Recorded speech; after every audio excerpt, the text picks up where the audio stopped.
Yes nyo din yung lasa nito. Pero ang sarap, as in 10 out of 10.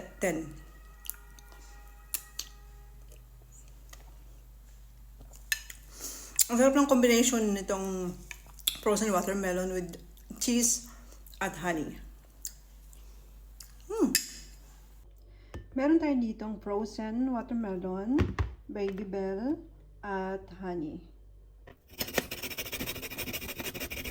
Na natin kudkudin itong frozen watermelon. Ngayon naman, itong Babybel naman.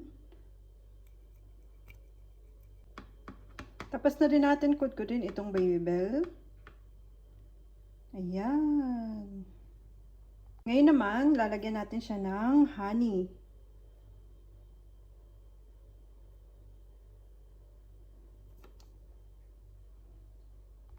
Ito na yung ating frozen watermelon with Babybel and honey.